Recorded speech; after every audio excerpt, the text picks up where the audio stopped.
A leitura simbólica da mitologia grega não consiste em interpretar os mitos como relatos literais de acontecimentos sobrenaturais ocorridos em um passado remoto, mas como narrativas densamente estruturadas que expressam conflitos psíquicos, processos de formação da consciência, tensões sociais e experiências existenciais fundamentais da condição humana. Nesse sentido, os deuses gregos não são apenas personagens religiosos, são formas de linguagem simbólica pelas quais os antigos elaboraram questões sobre origem, destino, desejo, poder, limite, criação, morte e transformação. A mitologia grega nasce num território intermediário entre o pensamento mágico e o pensamento racional. Antes da filosofia sistemática, antes da ciência como investigação formal da natureza, os mitos funcionavam como instrumentos de interpretação do mundo. Porém, diferentemente de uma explicação primitiva que simplesmente desapareceria com o avanço da razão, o mito permanece como uma camada profunda da experiência humana. Ele não explica o mundo como faz a ciência. Ele revela o modo como o ser humano se percebe dentro dele. A narrativa cosmogônica, por exemplo, não descreve apenas a origem do universo físico, mas a emergência da ordem a partir do caos. O caos inicial não é apenas um estado material indistinto, é uma metáfora da indeterminação primordial, da ausência de forma, da ausência de limites. A partir dele surgem as primeiras entidades organizadoras da realidade, como se o cosmos fosse, simbolicamente, um processo de diferenciação progressiva. A própria existência humana participa desse mesmo movimento. Cada indivíduo nasce em um estado de indistinção e precisa construir uma identidade.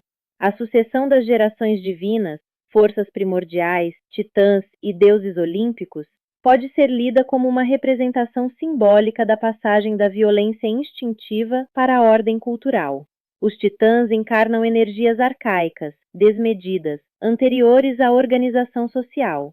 Já os deuses olímpicos representam uma estrutura mais próxima da vida humana civilizada. Estabelecem regras, alianças, punições e limites. A mitologia registra, assim, o nascimento simbólico da cultura. O conflito entre gerações divinas expressa também o drama da substituição do antigo pelo novo. Cada geração precisa enfrentar a anterior para afirmar sua própria existência. Esse tema atravessa toda a experiência humana. O filho precisa separar-se simbolicamente do pai. A nova forma social precisa confrontar a anterior. A consciência precisa libertar-se de suas próprias estruturas primitivas. O mito dramatiza esse processo universal. Os deuses gregos, ao contrário de divindades absolutamente transcendentais, possuem paixões humanas. Amam, odeiam, invejam, competem, erram. Essa característica revela algo profundamente significativo.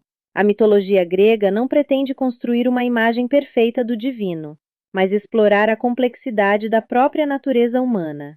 Os deuses são projeções ampliadas de forças psíquicas. Cada divindade pode ser compreendida como uma dimensão da experiência interior. Há deuses que representam a racionalidade, outros o impulso criador, outros o desejo, outros a destruição, outros a fertilidade, outros a guerra. O panteão funciona como um mapa simbólico da psique. Em vez de uma unidade abstrata e absoluta, a mitologia apresenta uma multiplicidade dinâmica de forças em permanente tensão. Essa pluralidade corresponde à própria estrutura da subjetividade humana. Os mitos heróicos aprofundam ainda mais essa dimensão simbólica. O herói não é apenas um personagem extraordinário. Ele representa o indivíduo em processo de transformação. Sua jornada é sempre marcada por separação, provação e retorno. Ele deixa o mundo comum, enfrenta desafios que testam sua coragem e sua identidade, e retorna transformado.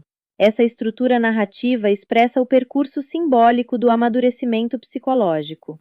Muitos heróis enfrentam monstros. O monstro, nesse contexto, não deve ser entendido apenas como criatura fantástica, mas como figura daquilo que é desconhecido, ameaçador e não integrado à consciência. Enfrentar o monstro significa confrontar aspectos reprimidos ou temidos da própria existência. O mito descreve, portanto, um processo de integração interior. A tragédia grega, profundamente ligada à mitologia, revela outra dimensão simbólica essencial: o limite humano diante do destino. O destino não aparece como fatalismo simplista, mas como reconhecimento de que existem forças maiores que a vontade individual. O excesso de confiança, o orgulho desmedido, a tentativa de ultrapassar os limites da condição humana conduzem inevitavelmente à queda. Essa estrutura dramática expressa uma reflexão sofisticada sobre responsabilidade e medida. A noção de medida é central na mitologia grega. O excesso é sempre perigoso. A desmesura rompe a harmonia entre o humano e o divino. A punição não é apenas castigo moral, mas sim equilíbrio simbólico da ordem do mundo.